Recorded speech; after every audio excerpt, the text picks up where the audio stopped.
Joining us now is Major Glenn Ignazio, retired Air Force Special Operations. Major, thank you so much for your time tonight. You're welcome. Nice to be back with you. So let's start with what's going on with NATO. We have these massive full-scale drills going on in Norway, Estonia now the first NATO country to advocate for a no-fly zone. Do you think that more countries are going to follow their lead as Russia keeps attacking these areas close to Poland? Yeah, well, we see the exercises that are going on, have been planned for a while, and it's probably one of those scenarios where they're going to do those exercises similar to what's going on in Ukraine and be able to train their forces and so forth. At the same time, because we do see, some of the incursions getting closer to the borders of like where, the NATO lines and the Ukrainian lines are, that's going to definitely heighten the response and make sure that they do not come over and into an actual NATO country, because as soon as that happens, it triggers an article for all NATO countries to protect the other one. Major, what does Russia make of these NATO drills? I mean, they are specifically designed to test the organization's ability to defend a member country from a large-scale attack. And should the West be concerned with a nuclear conflict, as the chief of the UN has warned? Yeah, I mean, these exercises are planned very long in advance, and the same thing, Russia conducts them many times in many places in the world, and we usually let each other know. So it's not a surprise that this exercise is going on for Russia. We actually, the United States, was going to do a missile test about the day after Russia raised their nuclear response levels, and that test was canceled. So we're playing, things smartly and not doing a test like that. So we are being very careful. Now, in regards to how this is going to impact, NATO and any particular thing with, a nuclear elevation, you have to remember is that trigger, as soon as a nuclear war is kicked off, mutual assured destruction is what the concept is between Russia and the United States and NATO superpowers. So a trigger of nuclear war, he knows, is cataclysmic. And once something has been dropped, that area is not useful anymore. It's radioactive. So, right. It's just pure destruction. There's no really tactical or strategic advantage to it. It's just destruction. Major Ignazio, I want to get your thoughts on what many have pointed out. Russia, they're not happy with the speed of the invasion. One of President Putin's closest allies is actually admitting that Russia's military operation hasn't gone as quickly as they wanted. He's blaming what he called far-right Ukrainian forces hiding behind civilians. What does it say to you that the chief of Russia's National Guard, a member of Putin's Security Council, they have openly admitted that the invasion has not gone to plan?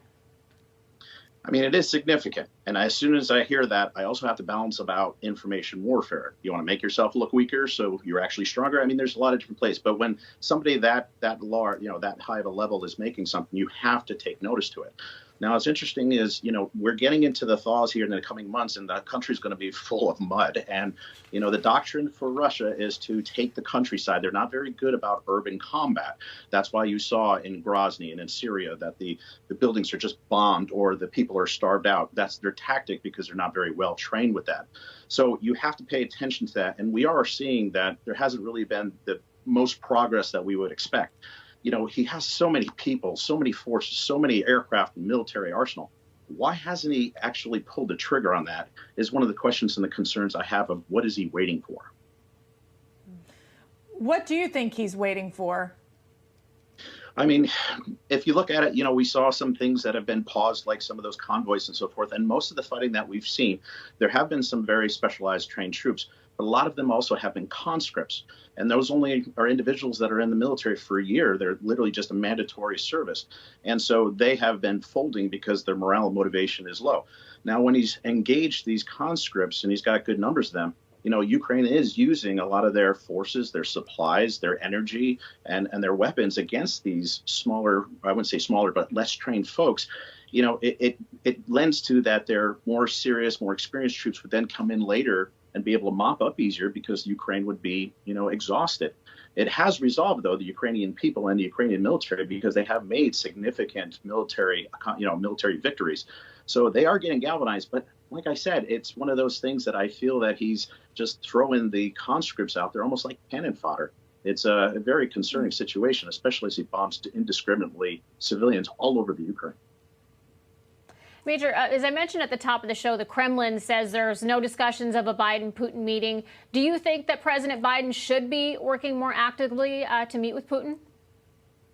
Absolutely. I think it should be constantly engaged. And if you looked at anything, and if you've been engaged in things from the conflict in Kosovo and the engagement with the UN, NATO, I usually have seen historically that the President of the United States is an actively engaged, vocal, verbal individual that is pushing for either negotiations or pushing to a red line in the sand to say, hey, you need to back off or you need to get here.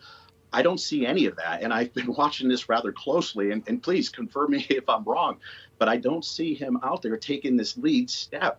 I mean, when Kamala Harris was in Europe, I think the first thing she said was, this is my first trip to Europe. That's not really the best reception when you're trying to negotiate peace and trying to negotiate with NATO countries and Russia. So I again, historically, have always seen a president out there in the front pushing at least for negotiation, and I don't see anything. And like I said, correct me if I'm wrong, but I haven't. No, it's certainly concerning, to say the least. Major Glenn Ignazio, always great to have you with us. Thanks again for joining us tonight. Thank you for the opportunity. Have a good night. Take care.